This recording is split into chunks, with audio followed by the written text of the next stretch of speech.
데살로니가 교회가 세워진 배경을 알고 바울의 수고를 알고 그 교회와 성도들이 겪은 고난을 알고 있습니다.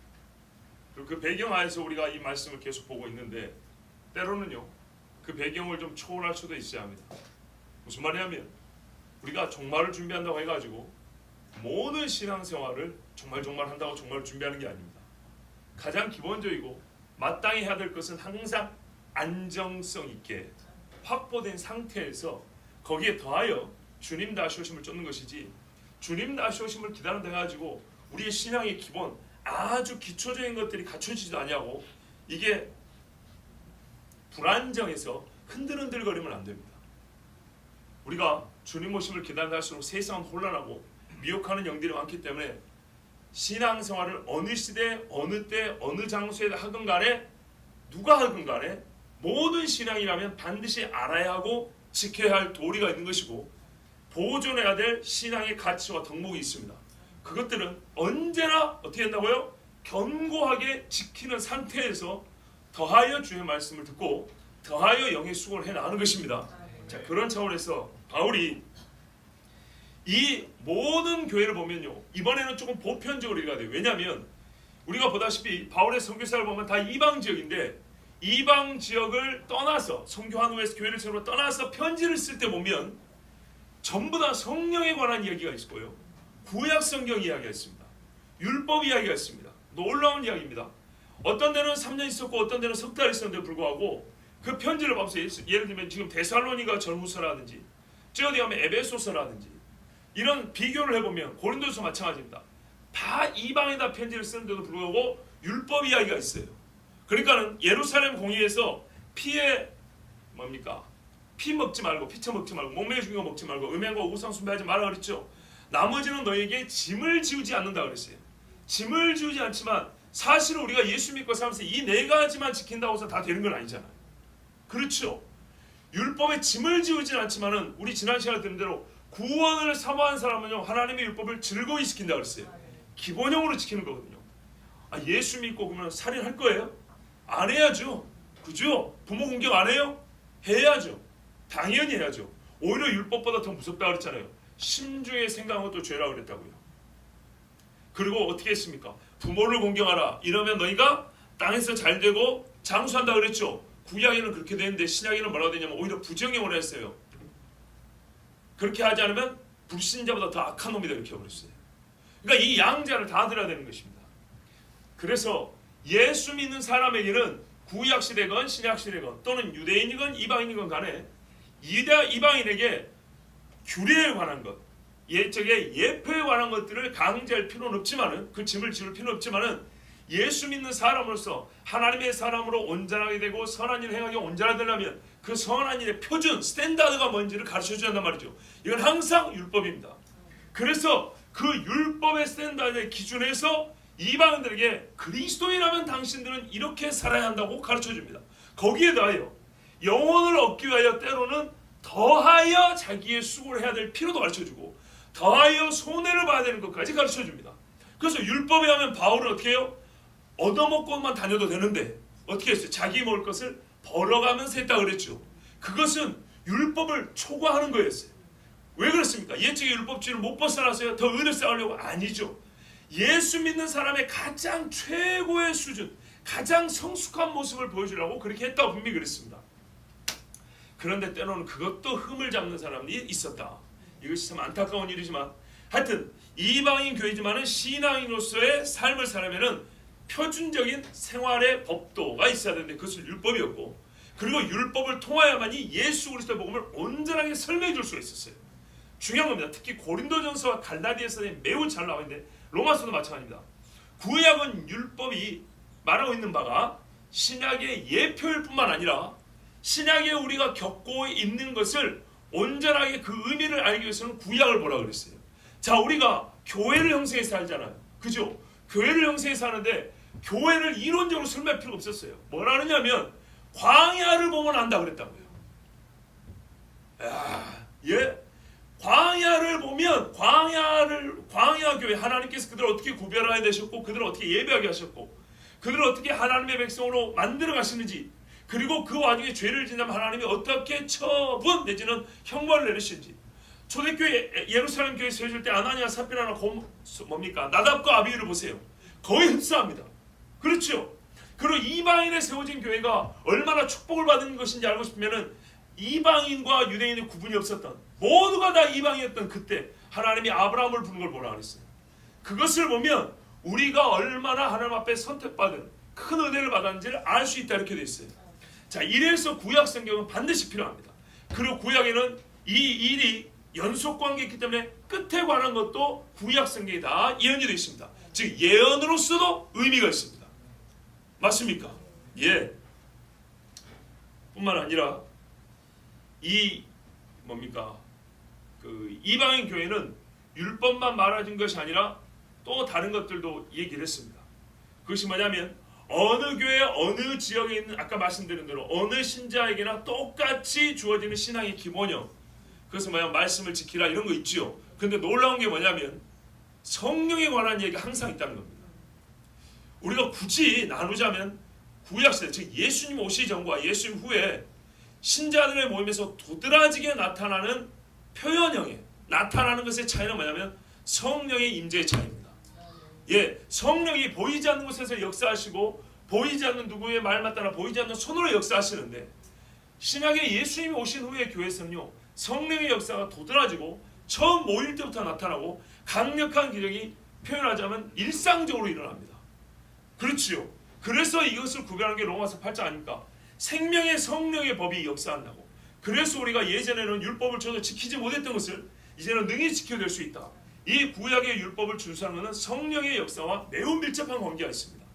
자, 그래서 3년 동안 있었던 교회나 석 달 있었던 교회나 편지할 때 보면 항상 성령 이야기가 어렵지 않게 나와 있어요.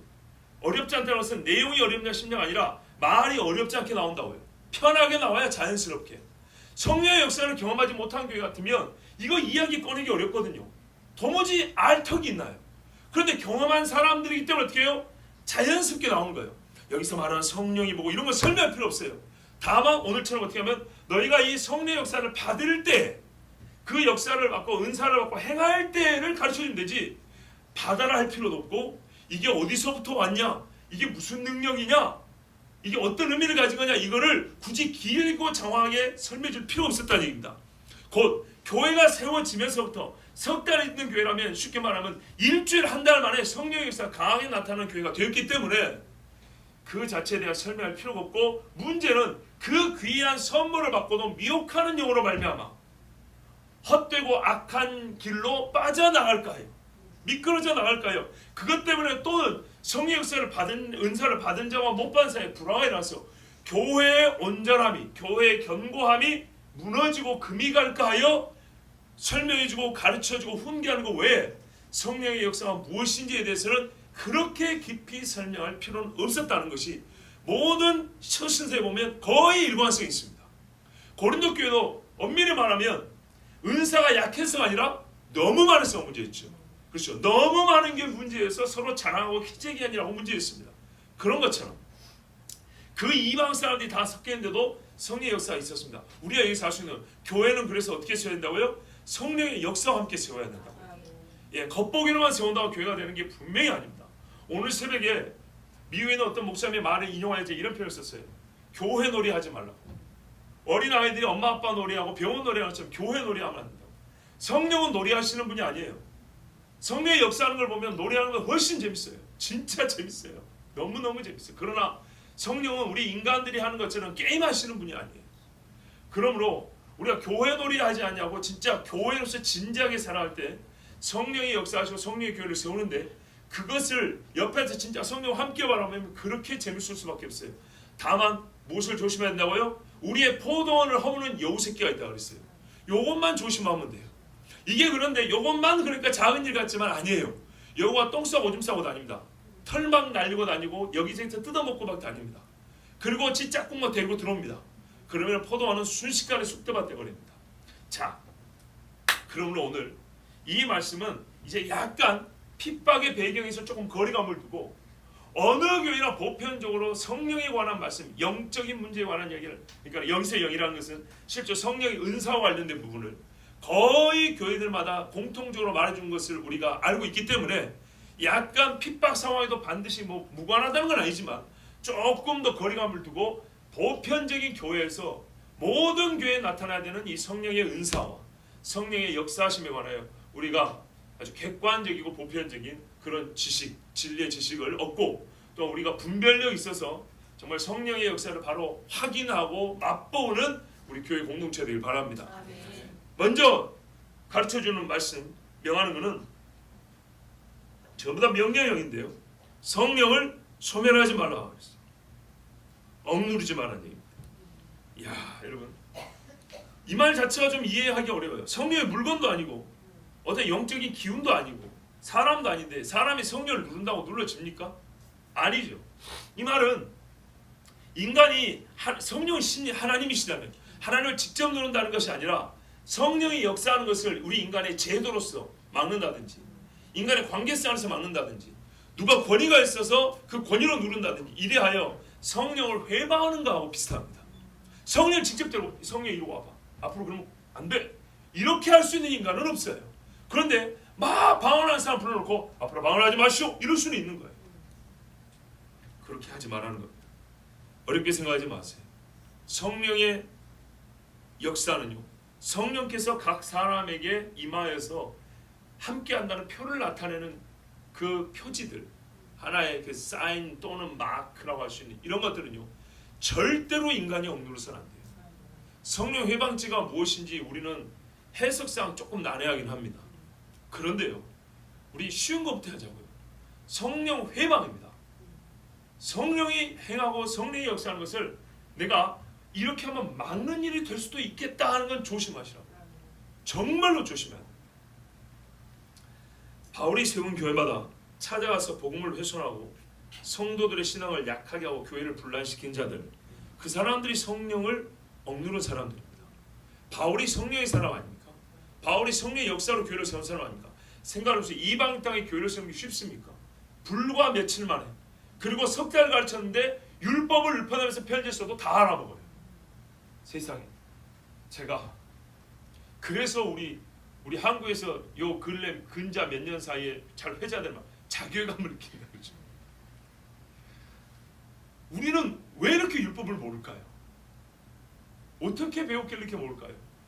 가만 보면 이방에 보낸 편지들의 율법 이야기가 줄줄 나와 있는데 아브라함 이야기며 이삭이며 야곱이 나와 있는데 무슨 제자 훈련을 몇 개를 받았다 하더라도 야곱의 에피소드 스토리도 몰라. 베델을 어디 하면 베델도 몰라. 성지순례 안 가봐서 모른다. 그게 아니고 베델이 어떤 땅인지를 몰라요. 왜 북이스라엘이 베델 하필만 베델과 길갈에다가 금송아지 세웠는지 그거를 이해를 못해요. 그런데 지금 이방인 교회는 어떻게 해요? 그런 거를 손바닥에 호언하듯이 알고 있다는 얘기예요. 그걸 전제하고 편지를 쓴다니까요. 그냥 전제하고 있으니까 그러면 되겠냐 안 되느냐 이것만 물어보잖아요. 자, 여러분, 이렇게 교회를 분란시킨 사람들, 말씀의 역사를 보면서도 이를 멸시하고 존엄한 사람들, 고라 일당이 모세를 대적한 일, 이런 일들이 바로 성령을 억누르는 겁니다. 그렇죠. 모세는 선지자 중에 선지자입니다. 하나님을 대면하여 봤다고 했습니다. 그 얼굴에 빛이 났다고 그랬습니다. 그런데 얼굴에 빛이 있는 사람을 어떻게 대체할 수 있는지 나는 그게 상상이 안 됩니다.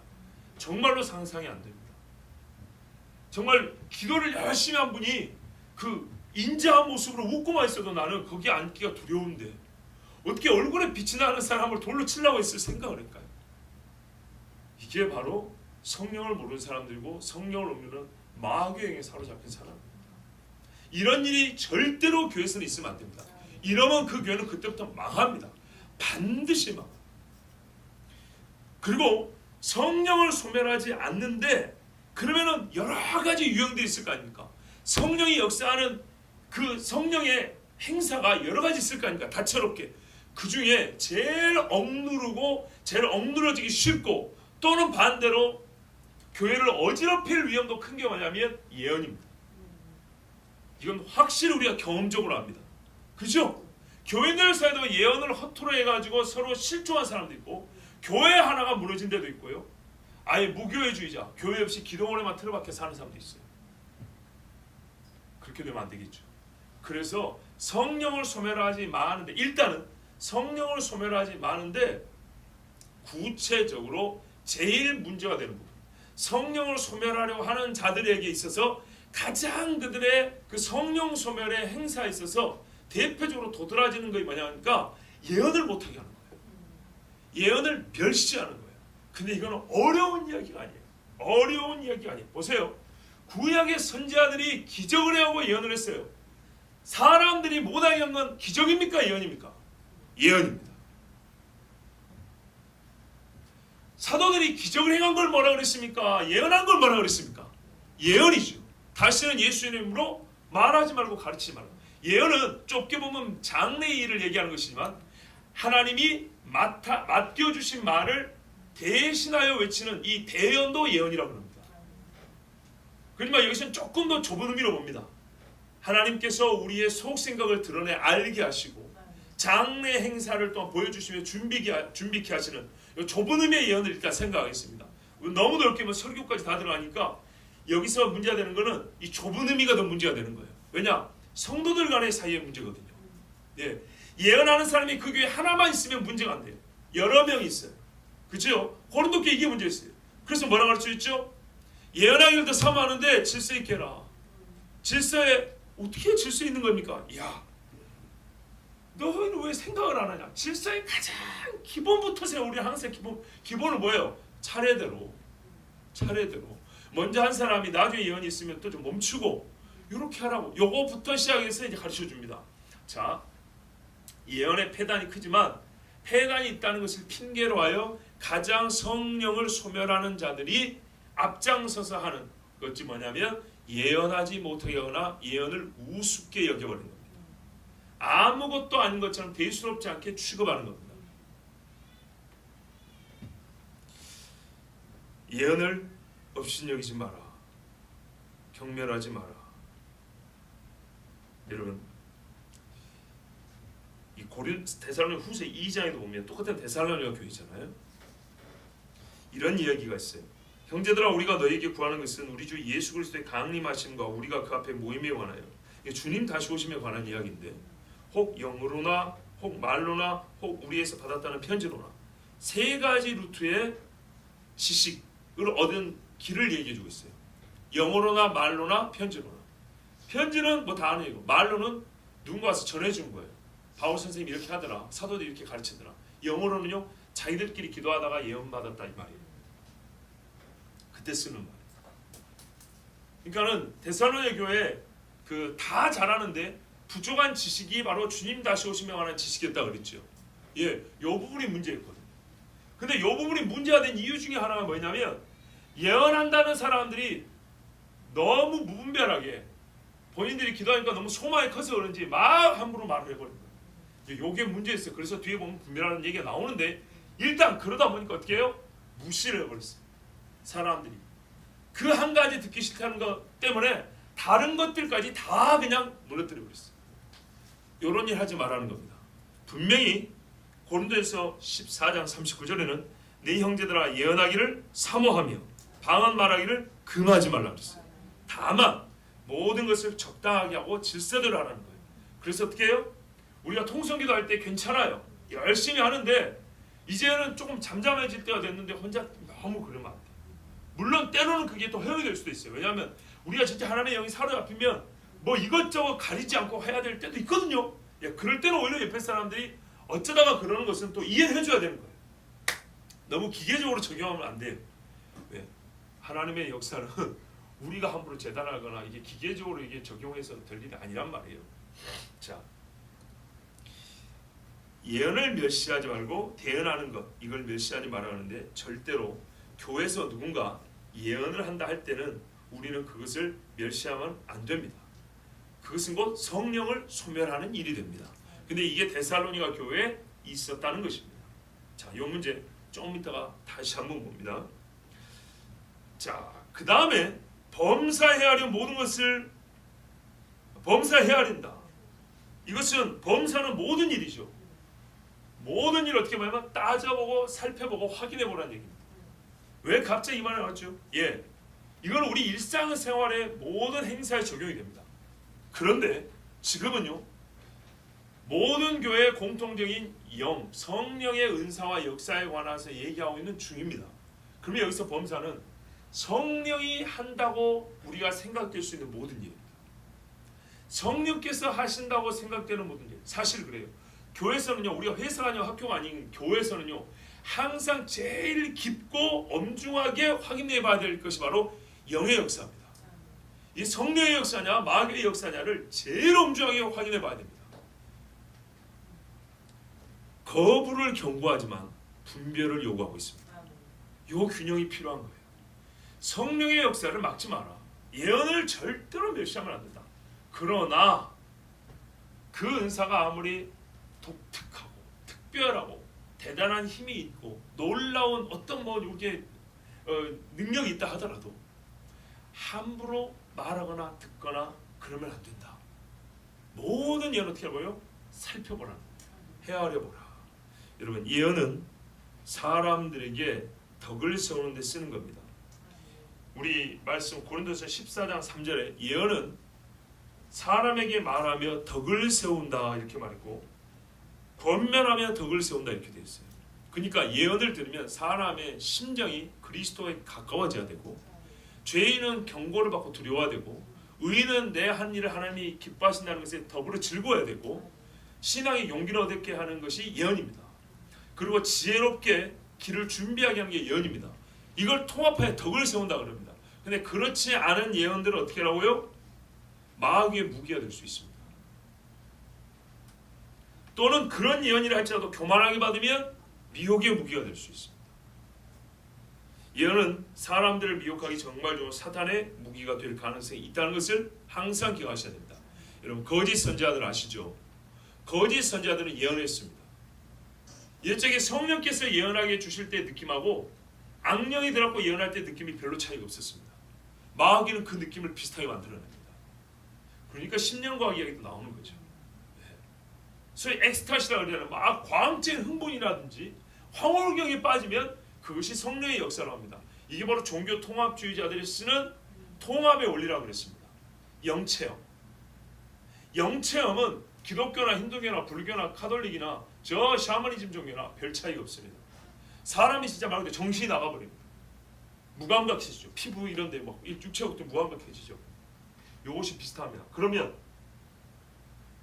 진리의 잣대 이걸 대지 않으면요, 체험과 느낌으로 보면 다 비슷하기 때문에 우리는 하나라고 말해 나오는 겁니다. 거짓 선지자들은 자기들이 거짓 선지자인지 모르고 거짓말을 했습니다. 그런데 그 수를 보세요. 얼마나 많은가. 절대 다수입니다. 그런데 우리가 알다시피 거짓 선지자의 수가 절대 다수가 될 때는 유다나 이스라엘이나 말기입니다. 이게 서로 순환 관계입니다. 거짓 선지자가 많아지면서 나라가 망하고, 나라가 하나님에서 등을 돌리면서 거짓 선지자가 수가 늘어납니다. 서로 누이 좋고 매부 좋은 사이기 때문에 참 이렇게 표현하면 사실 가벼운 겁니다.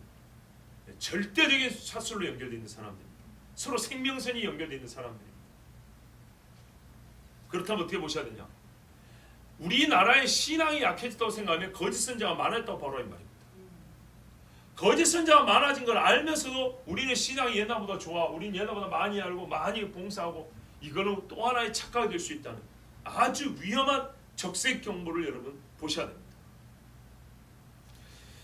예언자가 자기를 높이는 수단화하기 가장 좋은 게는 자기를 높이는 경건의 능력이 있다고 자기를 높이기에 가장하기 위한 좋은 도구가 또한 예언이 될 수 있습니다. 발람 보세요. 예언한다니까 모압 왕이 국빈 대우를 해주지 않습니까? 사람들이 예언의 신비함과 미래를 알고 싶은 욕구를 충족하기 위하여 예언자를 높이고 극진한 대접을 하고 때로는 거짓 예언을 요구하는 경우가 있습니다.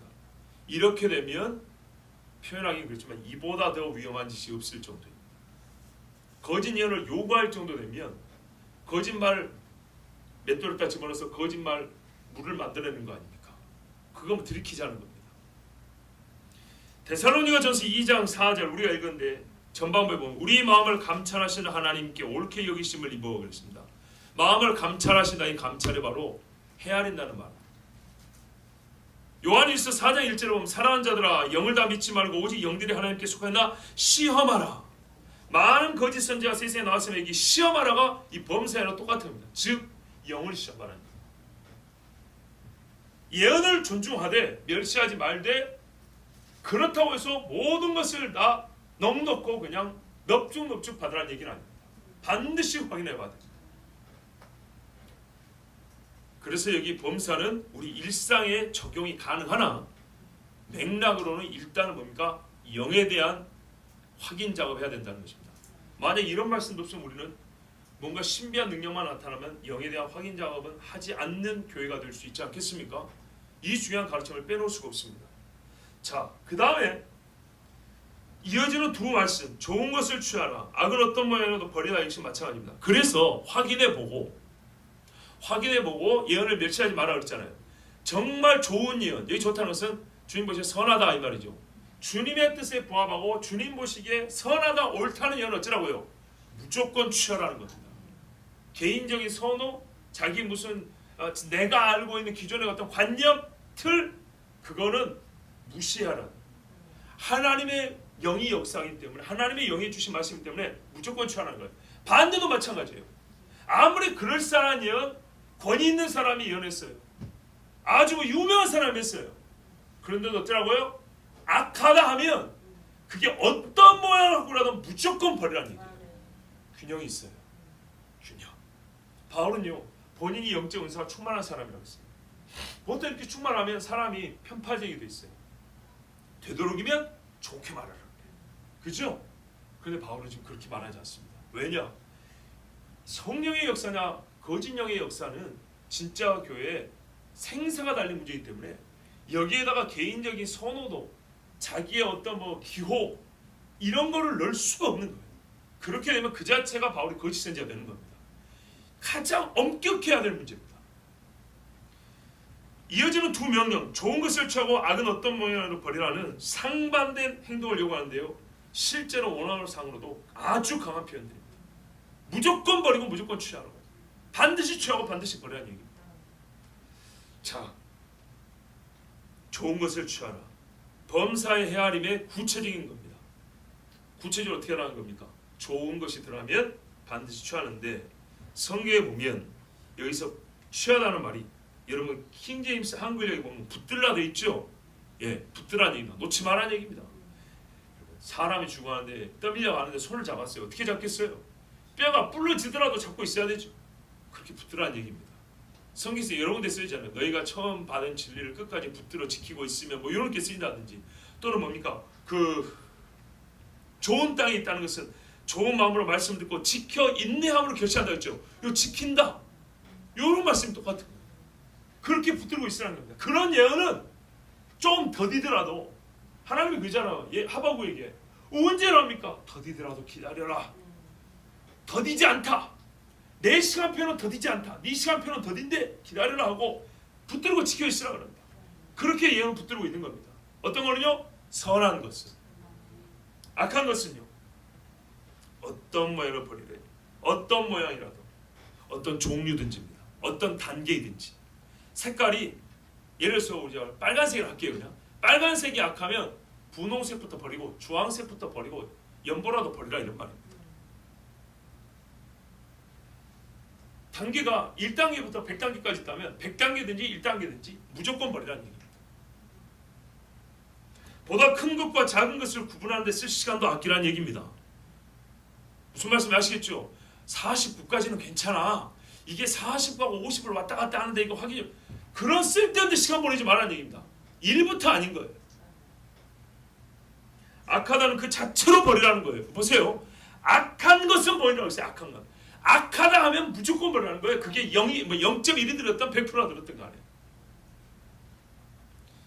자, 여기서 구별할 행위는 뭐라고요? 1차적으로 예언입니다. 예언. 그런데 예언이 악하다면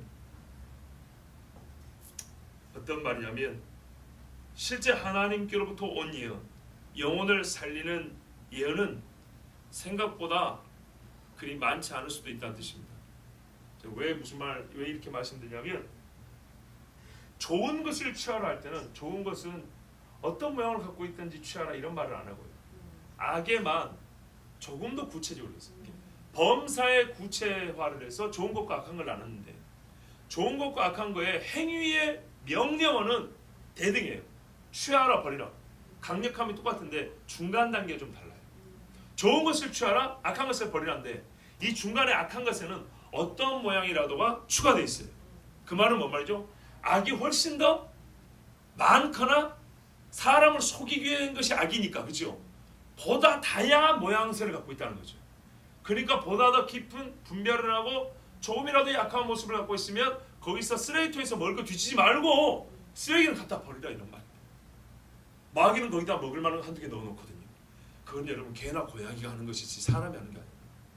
그런데 나라가 하나님 앞에 버림을 받으면 사람이 개처럼 살게 되고 고양이처럼 살게 되니까 그게 슬픈 것이죠.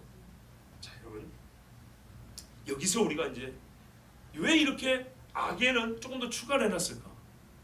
좋은 것을 좀 덜 취하는 것은 조금 좋은 것을 덜 먹으면 그만이지만 비교하자면 악은요 하나 먹으면 죽는 거니까 이거를 조금 더 엄히 그리고 구체적으로 얘기를 하는 것입니다. 그런데 이 말은 곧 실제 생활로 이거를 그림을 여기 딱 그려보면요 악한 예언과 진실하지 못한 예언이 실제로 그 횟수가 더 많다는 뜻이가 그렇게 추측해 볼 수 있습니다. 아까 말씀드린 우리가 성경에서 본대로 거짓 선지자가 훨씬 많았습니다.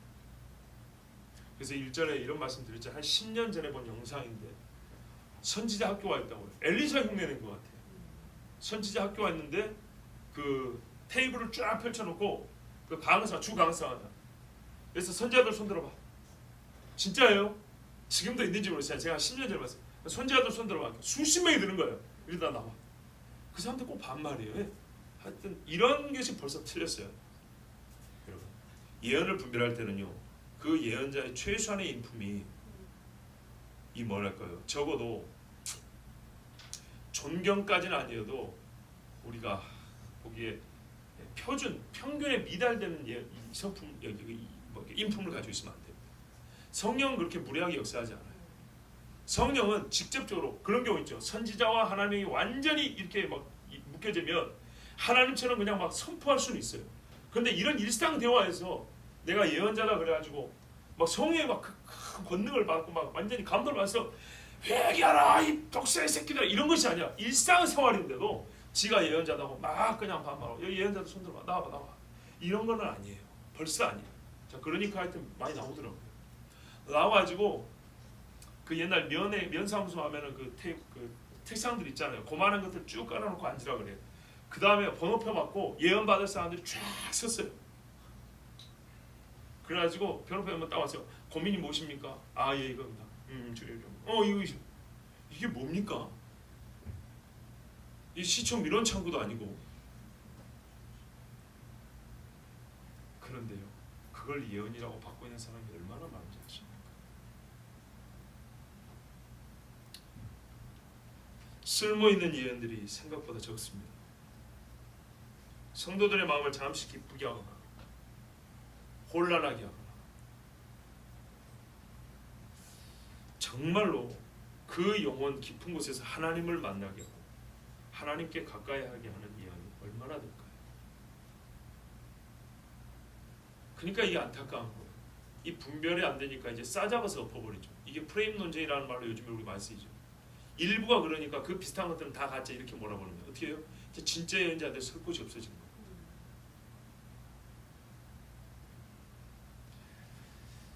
자 그러면 바울이 여기서 우리 하나 더 생각할게요. 다른 것들은 앞에 보면 권면하노라고 내가 부탁한다고 말이 부드럽잖아요. 근데 왜 이 부분이 이렇게 말이 강할까요? 진짜로 강한 편이에요. 다 명령형인데다가 그리고 지금 너희가 하고 있는 짓이다 하는 그런 어감이 드는 표현들이에요. 왜 이렇게 강한 명령을 해야 되고 강하게 경고를 했었어야 하냐 하면은 요 일이 아까 말씀드린 교회 진짜 생사 권리 문제고 현재 데살로니가 교회 안에서 다른 문제에 비해서 조금 큰 부각되어 있는 영적인 혼란의 중심에 있었기 때문이라고 볼 수 있습니다. 그러면 어떤 문제, 즉 바울이 이렇게 예언에 대하여 강력하게 말해야 될 만한 실제 일은 무엇이었을까? 실제 일. 이런 명령을 내린 이유, 즉 실제로 데살로니가 교회에서 발생한 문제는 뭐였을까? 요거를 우리가 추정을 해봐야 되는데요. 왜 본문에는 명확히 이것 때문이라고 안 나와 있어요. 근데 준 교훈, 결론을 보면 거꾸로 추정하면 아 이런 일이 있었기 때문에 이렇게 결론을 내렸구나 알 수 있겠죠. 그러면 무슨 말이죠? 우리가 이런 일이 있었기 때문에 라는 것을 우리가 미리 방지할 수 있겠죠. 그렇죠? 네, 교훈을 얻을 수 있다는 거예요. 그래서 잠시 추정을 해보면요. 크게 두 가지로 나뉘는데 예를 들어서 보세요. 처음에 성령을 소멸치 말라 그랬고 예언을 멸시하지 말라 그랬어요. 그런 다음에 두 번째는 검사해봐라 이랬어요. 확인해봐라 그랬죠. 그리고 취할 것은 취하고 버릴 것은 버리라 그랬어요. 이 명령이 다 강세고 특히 뒤에 거는 더욱 강한데 내용상 보면 약간 이렇게 반대 방향에 서 있어요. 하나는 누가 예언하는 것을 못하게 이것이고요. 누가 개나 고동이나 다 예언한다고 그걸 다 예언을 받으라고 해 이런 말이거든요. 그러면은 어떤 말이죠? 교회 안에 두 가지 진영에 어떤 속한 그런 문제가 있었다는 거죠. 어떤 사람은 어떤 분은 성령을 아주 무시하고 어떤 분은 예언이라 그러면 그냥 막 싸들고 예배 시간도 안 지키고 그냥 예언 이러고 다니는 거예요. 둘 중에 하나일 수가 있어요.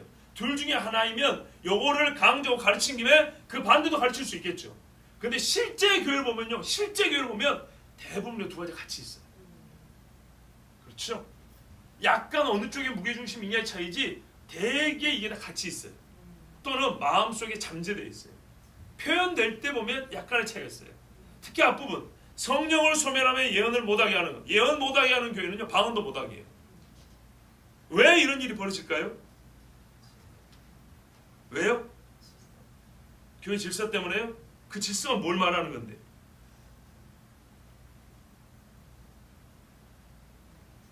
예, 은사 받았다고 자기를 높이는 거죠.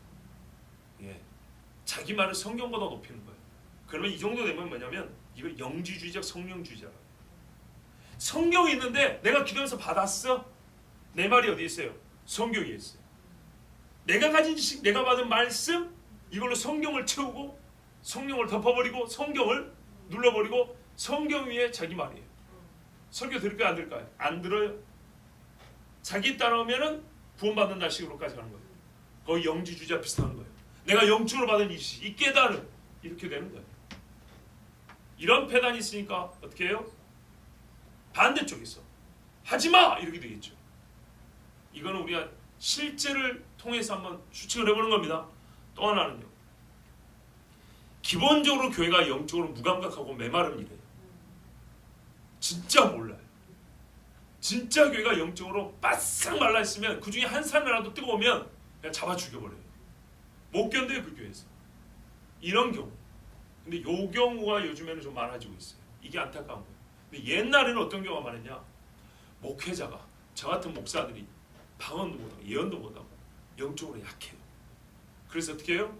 자기 부끄러움을 드러내고 싶지 않고 가리려고 성도들을 못하게 하는 거예요. 기도하지 마세요. 시끄럽게 그래 하지 마세요. 우리 장로교는 그렇게 기도하는 거 아니에요. 뭘 장로교는 그렇게 기도 안 해요. 옛날 장로교를 보셨나? 예? 그렇게 하면 안 돼요. 옛날 사람들 순교했던 사람들이 그 후예들이에요. 피 흘리고 왔다고. 이 땅에 여러분 생각을 해보세요. 그 말이 얼마나 우스꽝스러운 말인가. 이 땅에 장로교가 어떻게 세워졌습니까? 장로교 선교사들이 온 거 아닙니까? 장로교 선교사들 어디서 왔는데요? 영국, 미국, 호주, 캐나다. 예? 거기서 여기가 어디라고 봅니까? 옛날에 비행기 타고 하루 만에 오는 거리도 아니고 와가지고 자기 자식들 다 죽여야 되고 어떻게 살고 편지도 안 되고 무슨 대사관에서 보호를 해줍니까? 어떻게 죽을지도 몰라요. 그 사람들 신앙이 우습게 보이십니까? 그 사람들 진짜 기도를 얼마나 원 사람인지 몰라요. 그런데 우리 장로교는 점잖게 예배한다고요? 그건 교회의 역사하고 무관한 이야기입니다. 그거는 교회 역사적인 장로교가 아니라 변질된 장로교입니다. 자, 다시 보세요. 목회자를 비롯한 교회 권위자들이 자기의 권위를 지키기 위해서 영적 권위에 대한 어떤 의미냐면 시기심으로 말미암아 다른 사람들이 성령의 은사를 받아서 그걸 활용하여 교회 덕을 세우는 것을 못하게 하는 경우다. 자, 이런 경우에 어떻게 되죠? 바울이 말하는 겁니다. 소멸하지 말라. 어떻게 우리가 하나님 하신 일을 맡겠습니까? 하나님과 대지하는 사람은 반드시 무너지게 되어 있습니다.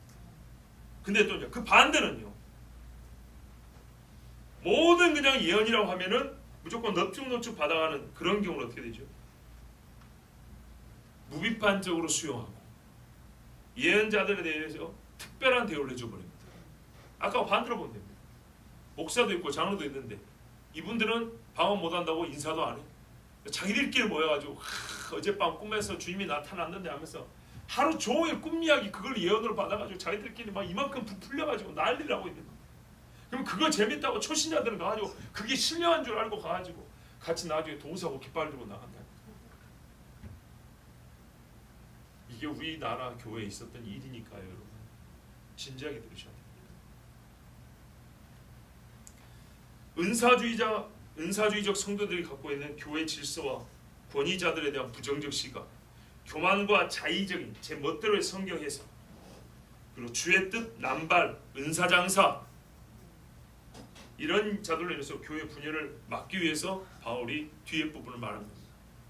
우리나라에 있는 대형 교단 중에 하나는 그렇잖아요. 방언을 못 받으면 당신은 구원을 못 받았다고 말합니다. 신학교 졸업도 안 시켜줍니다. 이거는 비성경적입니다.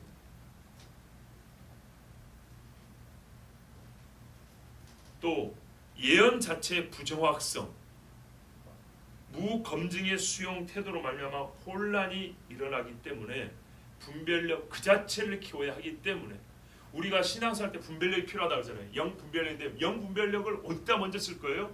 교회 안에서 먼저. 교회 안에서 있는 영의 역사에 대해서 먼저 우리가 분별력을 갖고 있어야 되지 않겠습니까?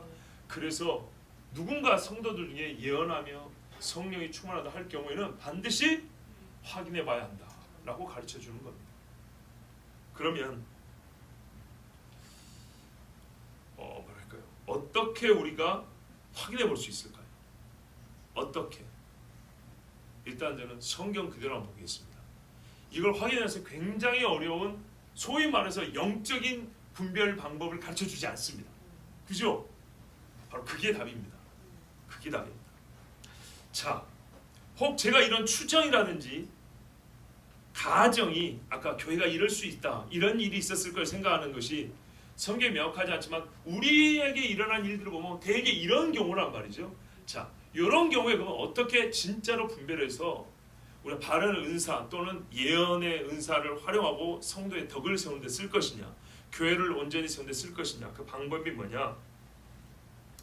성경은 그 구체적 방법으로 좋은 것, 곧 선한 것과 악한 것이라는 도덕적 범주를 그 분별 방법으로 제시를 해줍니다. 의외라고 볼 수 있습니다. 그렇죠? 의외죠. 이 심오한 영적인 역사에 대하여 나타남에 대하여 심오한 영적 기준을 제시하지 않고 선한 것과 악한 것, 이건 일반적으로 우리가 음행은 악하다 할 때 그 악하고 똑같은 얘기입니다. 그것을 판별 기준으로 제시해 줬습니다. 여기서부터는 조금 더 깊게 들어갈 수는 있지만 일단 이 말씀을 있는 그대로 일단 봐야 됩니다. 생각해보면 우리의 예상을 많이 뛰어넘고 하나님께서 주신 선한 양심과 도덕법으로서의 율법의 가치가 얼마나 크고 힘 있는 것인지를 깨닫게 해주는 말씀입니다. 이게 뭐냐? 심한 영적인 잣대를 줄 줄 알았더니 그러지 않단 말이에요. 우리 예상과 다르네. 동시에 예상과 다르단 말은 하나님이 주신 기본적으로 우리 양심에 새겨 주신 선하다 악하다는 이 기준이 얼마나 광범위하게 쓰일 수 있으며 얼마나 효과적이고 영적으로 심한 것을 분별하는 데도 쓰일 수 있는 기준으로 주어졌다는 것. 그거 우리가 새삼 깨닫는다는 얘기예요. 쉽게 말하면 열매를 보라는 얘기입니다. 성령의 은사를 자랑하고 예언을 하는 자의 행위가 맺는 열매는 그의 예언으로 말미암아 일어나는 일들의 사실 여부와 함께, 예언이 성취되느냐와 함께 그 사람이 삶에서 맺는 열매를 항상 분별의 판단 대상으로 삼아야 된다는 얘기입니다. 최소한 아까 우리 말씀드린 대로 예언하는 자는 사람에게 말하여 덕을 세우며 권면하며 덕을 세우나니, 권면도 아니고 지자랑이면 아닌 겁니다. 덕을 세우는 목적이 아니면은 처음부터 아닌 것입니다. 이러한 일은 교회의 건전한 신앙 정신과 질서 있는 신앙생활에 매우 필요한 필수 요소로서 교회는 예언을 잣대인 성경 옆에 대어 보아야 하고, 저울에 이미 올려져 있는 경건한 자들의 삶의 무게와 함께 달아봐야 합니다. 무슨 말인지 이해되시죠? 제가 비유를 썼습니다. 여기서는 이 한 가지를 말했지만은 성경 전체를 보면 예언은 항상 이미 예언된 말씀, 기록된 말씀과 대조하여 확인해 볼 것을 명하고 있습니다. 잣대입니다. 캐논 말 그대로 잣대입니다. 그리고 삶의 열매라고 하는 것은 우리가 이미 알고 있는 경건의 무게를 가진 신앙이들 알고 있잖아요. 저울 한쪽이 그분을 올려놨어요. 얘는 사무엘을 올려놨어요. 근데 이 사람 자기가 사무엘을 능가하는 예언자라는 거예요. 그럼 그 사람의 삶을 여기다 달아보라는 얘기. 이게 어느 정도 균형이 맞아야 되는 거예요.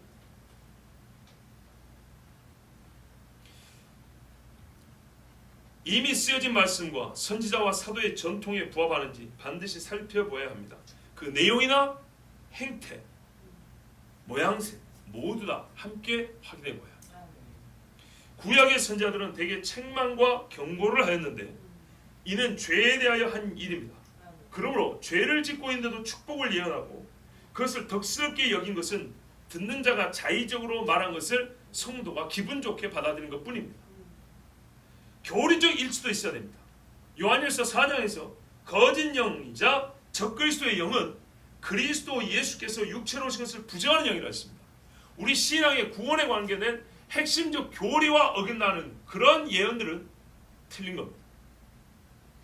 진리의 증언과 계시된 사실을 부정하는 예언은 가짜요 악 중의 악입니다. 이제 이미 그 뜻이 명확하게 드러난 이 말씀의 요지를 다시 한번 간단히 정리해드리고 말씀을 마칩니다. 교회는 성령의 역사로서 은사가 있어야 합니다. 그리고 있었습니다. 예언의 은사는 성도의 영과 삶을 위한 매우 중요한 은사이기 때문에 개인적으로나 교회적으로나 환영해야 하고 이를 정말 복되게 활용할 수 있어야 합니다. 사모해야 한다고 말씀하고 있습니다. 그러나 가장 귀한 것을 더럽히고 악하게 사용하는 것이야말로 마귀의 전문 영역이기 때문에 우리 주의해야 되는데요. 예언의 은사가 있는 자는 늘 겸손히 자기의 행위의 열매를 살펴보아야 하고, 교회는 성경과 선지자와 사도들의 신앙 전통을 통해 진위를 확인하는 일을 게을리하지 말아야 합니다. 나는 몰랐어. 아니 나 모르는 중에 그렇게 됐는데, 이 말은 하나님 앞에 벌받을 소리입니다. 이렇게 확인한 결과 선한 예언, 옳은 예언은 개인의 취향, 선호도가 아닌 완전한 하나님의 말씀으로 들어야 할 것이고, 악한 예언은 무조건 버려야 합니다. 이를 삶의 경건과 연결하여 적용한다면, 우리 일상생활에 적용한다면 범사에 개인적으로나 교회적으로 선한 것은 모두가 힘을 다하여 취해야 됩니다. 가지고 있다면 붙들고 놓치지 말아야 합니다. 악한 것은 어떤 이유든 정당화될 수 없으니 버려야 합니다. 여러분과 저는요, 교회가 아니었으면 주의 복음을 듣지 못했을 겁니다. 교회가 없었으면 신앙을 지키지 못했을 것이고, 교회가 있기 때문에 우리 신앙의 아름다움을 경험하고 이 신앙의 끝을 소망하고 함께 지금 살아가고 있습니다. 교회를 통하여 구원의 복음을 드려야 될 우리와 같은 사람이 아직도 많이 있습니다. 그래서 하나님께서는 성령으로 교회를 바람 불게 하십니다. 예언도 하게 하시고 방언도 하게 하시고 신유하고 서로 권면하기도 하고 가르치기도 하시고 강력한 믿음을 가지고 눈에 보이지 않는 것을 보는 것까지 행하게 하기도 하십니다. 의를 하여 목숨을 바치기도 하게 하십니다. 교회만이 할 수 있는 겁니다. 왜냐하면 교회만이 성령의 역사하시기 때문에. 그러므로 절대로 성령이 없이 우리의 수단, 우리의 수완, 우리의 능력, 우리가 가진 인생의 경험치로 우리의 힘을 조금씩 모으면 되는 줄 알고 그렇게 교회는 소위 운영하는 게 아닙니다. 교회는 성령의 역사를 따라 광야와 같이 따라가는 것입니다. 예, 애굽의 종이 돼서 바로의 말을 따라가는 무리가 되지 않냐고, 종로를 하는 무리가 되지 않냐고. 성령을 따라 이 세상 사람들은 저 정신 나간 놈들 봐라. 광야에서 어떻게 살겠다고. 그런데요, 여러분 가나안에서만이 아니라 광야에서도 하나님은 성령으로 보호해 주셨고 살려주셨습니다. 세상 사람들 보기에는 기독교는 두 가지로 보입니다. 가나안에 복받은 하나님의 백성, 광야를 떠돌아다니는 미친놈, 이렇게 두 가지로 보입니다. 그런데 우리는 어떻게 잘못 배우냐면 가나안에 복받은 모습만이 그리스도인 것처럼 배워가지고 지금도 웃기는 책들이 많이 나와요. 부자 되는 비결은 성경에 있다, 이딴 식의 내용들이 나와요. 그것이 아닙니다. 그것이 아닙니다. 우리는 세상 사람들에게 세상을 따르지 않기 때문에 먼저 세상을 버리는 연습부터 해야 한다고요. 그래서 광야를 살아갑니다. 길도 없고 먹을 것도 없고 마실 것도 없고 입을 것도 없고 그 어떤 육체적 유익을 구할 수도 없는 그곳에서 살아가는 사람들로 먼저 세상에 그렇게 보여야 합니다. 그리고 하나님의 순서가 그렇습니다. 그때 성령을 따르는 사람, 불기둥과 구름기둥을 따라가는 사람이 어떻게 됐어요? 가나안 땅에 들어갑니다. 그런 식으로 세상 사람들에게 제사장 나라인 것을 증명하는 겁니다. 그런데 우리는 너무 순서를 뒤바꾸거나 이거를 역전시키려고 하거나 지금 날처럼 띄엄띄엄 가려고 하는 그런 식으로 신앙생활과 교회생활을 배운 적이 달아 있습니다. 그리고 그 잘못된 쓴 열매, 그 폐단을 사실 우리 선배 세대 때부터 참 괴롭게 먹고 있는 중입니다. 이제는 완전히 버려야 합니다. 이 세상 사람들이 보기에는요, 성령이 역사하는 집단인 것 자체가요, 광야에 떠돌아다니는 백성처럼 그렇게 이상하고 어리석게 보입니다. 그러나 이것이야말로 교회에 대한 표지입니다. 증표입니다. 그렇기 때문에 여러분 성령을 따르십시오. 성령이 예언하게 하시면 예언하시고 방언하게 하면 방언하시고 또 사모하여 구하십시오. 그러나 항상 이 가장 귀한 것을 광야에서나 가나안에서나 항상 미혹하는 마귀가 이 백성을 죽였으므로 우리는 늘 깨어있으며 분별하여 이미 주어진 잣대에 성경에 비추고 이 성경에 기록되어 있는 성령의 사람들의 삶의 무기와 달아보아 내가 달아보았더니 너는 부족하다. 이 부족함이 보이지 않고 늘 그 분량에 채워져 있는 예언의 은사가 있고 성령의 역사 있는 교회가 되기를 축복합니다. 우리 교회를 하나님께서 귀히 쓰시고 이 종은 더욱더 성령의 강한 불바람을 불어주시기를 사모합니다. 우리 함께 이 시간에 기도합니다. 하나님 아버지, 우리와 함께해 주심을 감사합니다.